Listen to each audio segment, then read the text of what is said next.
What's up, YouTube? This is Carrie from Side Tripping with Carrie, and today we are visiting the scene of a brutal double homicide slash mob hit and the final resting place of Gus and Bess Greenbaum. Those were the two individuals that were rubbed out, if you will, back in 1958 here in Phoenix, in what many believe to be a mob hit.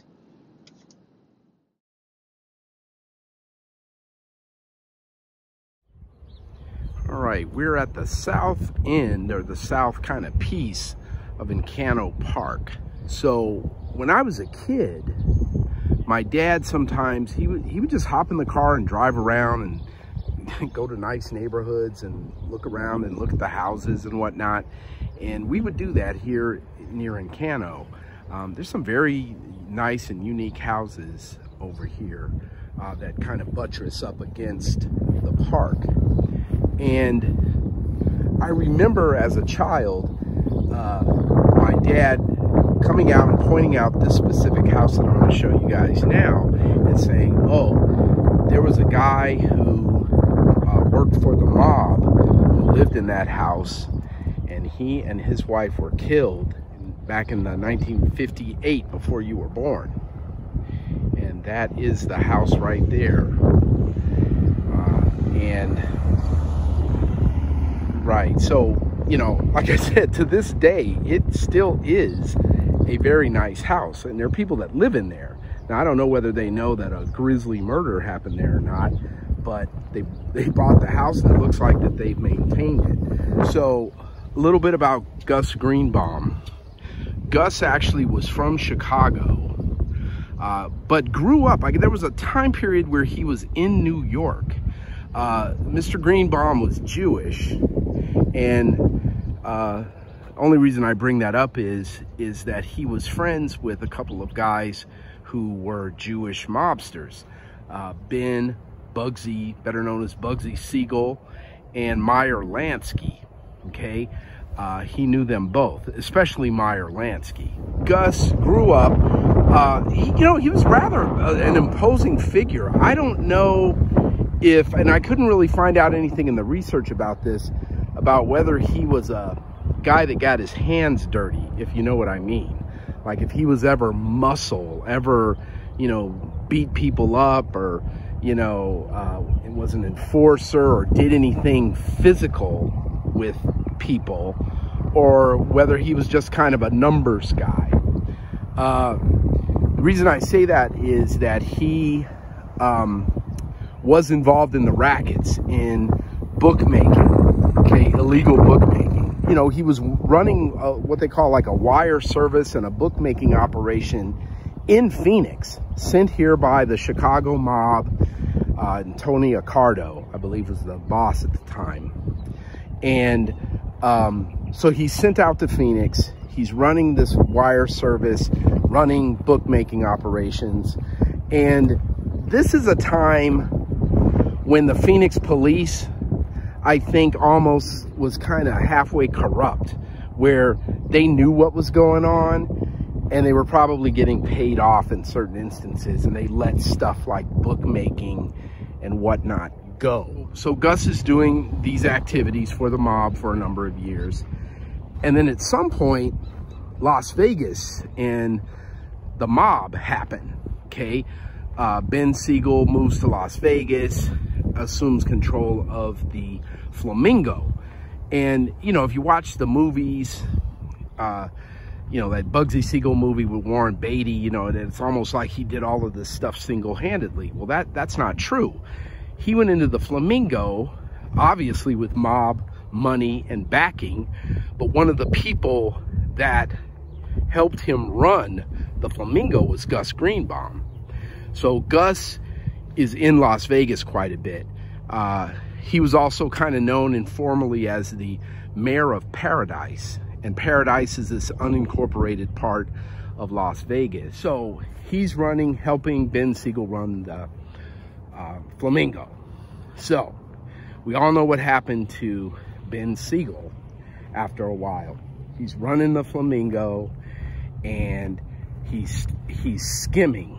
That's what really happened here with Ben Siegel. It wasn't the cost overruns and all that stuff like in the movies. No, no, no. He was stealing from the mob. He was skimming the proceeds, the gambling proceeds from the Flamingo, and he got rubbed out. You know, he was at his girlfriend's house in LA, got shot in the head through a window, got his eyes shot out, and that was the end of Bugsy, or Ben Siegel. So, after that, Gus Greenbaum, still running the Flamingo, and by all accounts, he did a great job, all right? Bosses are happy, everybody's making money, things are going along great. At some point, Gus kind of moves back to Phoenix and starts spending more time in Phoenix. He buys this house that I just showed you, and, you know, he's enjoying life here in the desert. So he gets a call from the mob later, you know, years after he left the Flamingo, and the mob gets involved with another hotel called the Riviera. And it's like they gave him, what is it? They made him an offer that he couldn't refuse. They said, hey, Gus, we want you to run the Riviera like you did the Flamingo. We need some help here. And Gus tells them, no way, man. I'm chilling. I'm in Phoenix now, and I'm okay. I don't really want to do that. And they're like, oh, all right. And I don't know if these two are connected. I don't know. You tell me what you guys think. But his sister-in-law, his wife's brother, winds up dead under mysterious circumstances. I mean, she's murdered. She's suffocated by hand during a robbery at her house. I'm not sure this was a mob hit or not, because you know, but people, you know, if you read online, read some biographies of Gus that are out there, or profiles, the intimation, if you will, or the assumption is that the mob rubbed out his sister-in-law to make him, you know, kind of snap out of it and get his butt back to Vegas and manage the Riviera. So regardless, that's what Gus does, whether it's because of his sister-in-law's death or what have you. He moves back, or he splits time, flies up and back and forth from Phoenix to Las Vegas, which is really not all that far away. And he starts running the Riviera. So apparently, not learning from what happened to Ben Siegel, he starts doing the same thing. He starts skimming. Rumor was that he'd had like some kind of back injury, and so he was kind of strung out on pain pills, which moved into heroin. He's also stepping out quite a bit on Bess, messing around with, you know, kind of loose women in Las Vegas and parading around, all of which was not, you know, not what the mob wanted him to do. Matter of fact, Meyer Lansky was a silent partner in the Riviera, and the rumor is that Meyer Lansky is the one that put the hit out on Gus. You know, he was skimming too much. He was just kind of a loose cannon, if you will. So, back to Phoenix, 1958. This is the story told by Pearl Ray, who was the Greenbaum's maid. So, Miss Greenbaum, Beth, takes Pearl home. Pearl lived on 15th Avenue. She comes back, and I guess by that point, whoever killed Gus was already there. Whoever murdered Gus and Bess were probably casing the house.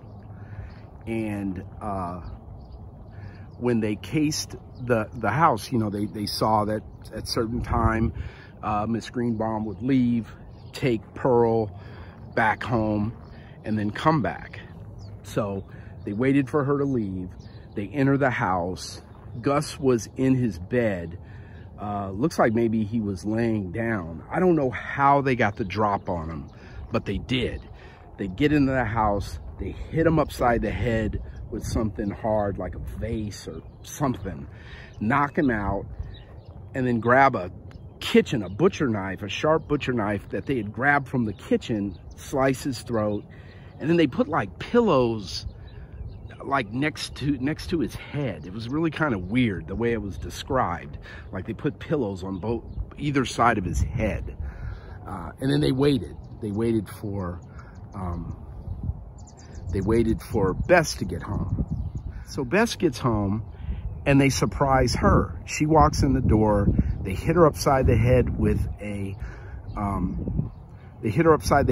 a vase with so much force it cracked her skull, as an autopsy would show later. So she's knocked out. They throw her down on the couch. They take, I don't know whether it's the same knife that they used on Gus or another butcher knife, but whoever killed her had like a plastic bag, and the story is that they used the plastic bag to, you know, grip the knife, and they slice her throat. And then they did the same kind of weird thing with the pillows, and they put like a newspaper under her head to, I don't know, catch the blood. So Pearl comes to work the next day, sees some food that she had taken out of the freezer still on the kitchen counter. She comes home around noonish, and she's like, wow, that's weird. Walks into the living room, sees Bess Greenbaum's body on the couch, freaks out, runs to the neighbor's house, and she was so disturbed she actually had to go to the hospital, where she was later interviewed by police and by the media, by the newspaper. So police launched an investigation, and like I told you before, it seems to me like during this period of time in the early 50s or late 50s, Phoenix PD wasn't as professional as it is now. And it seems, you know, I mean, you got the police chief going, mob hit? What are you talking about? No way. It was probably some people that, you know, that we know that Gus called the police on a couple of guys that worked at the Riviera that were doing some illegal stuff, and they just got out of prison. So I'm sure they did it. And it's like, right. You know, whoever did it, I can pretty much guarantee you that wasn't the first time they had killed someone. And again, according to the Mob Museum site, these killers came from, there were two of them, and they came from Miami. And, you know, one of the things, I read a contemporary news article, actually it was in the Phoenix Jewish Times, and they referred to these guys as, quote, torpedoes, unquote, which is kind of a mob term for hitmen. And so these torpedoes come from Miami, and you know, and I remember one of the police chief made a comment about, or some of the police detective made a comment that, you know, oh, well, you know, this doesn't appear to be planned, or, you know, because if it was a mob hit, why wouldn't they bring their own weapons? And I'm thinking, yeah, right. So these guys are going to fly from Miami with gigantic butcher knives or guns. I mean, that's not going to work even in the 50s. So, you know, anyway, so to this day, the crime is unsolved. Okay? To this day, they're still out there looking, like OJ, looking for the killers. So now we're going to go out to the final resting place of Gus and Bess at Bethel Jewish Cemetery here in Phoenix, which isn't all that far.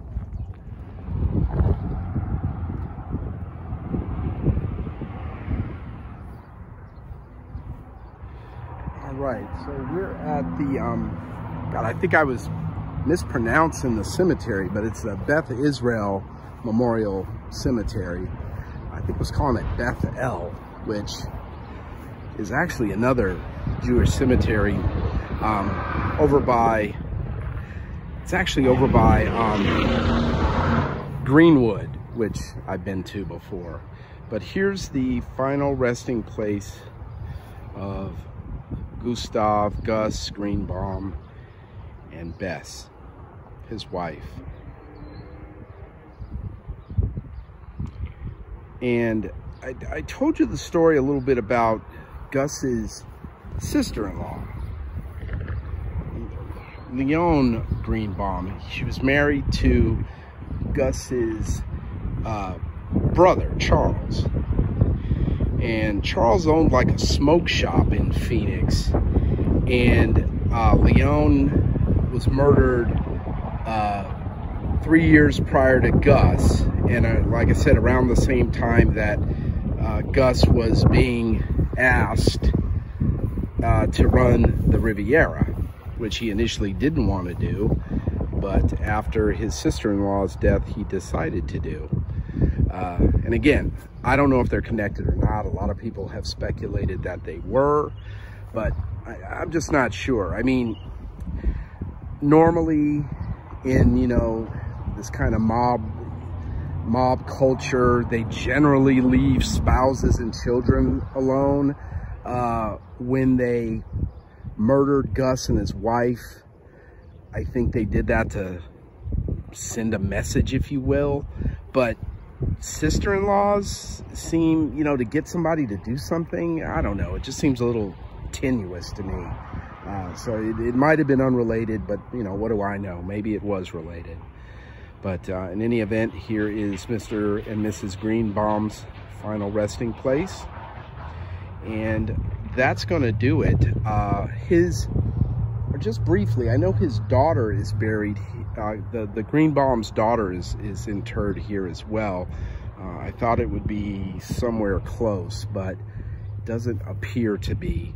But in any event, folks, this is going to do it for me for this episode of Side Tripping with Carrie. If you liked the video, please give it a like. Leave your comments. Like I said, this is an interesting kind of story slash mystery, true crime mystery, so slash mob mystery. So if you've got some opinions, let me know what they are. If you like the channel, please subscribe. And I will see you guys on the next one. Take it easy.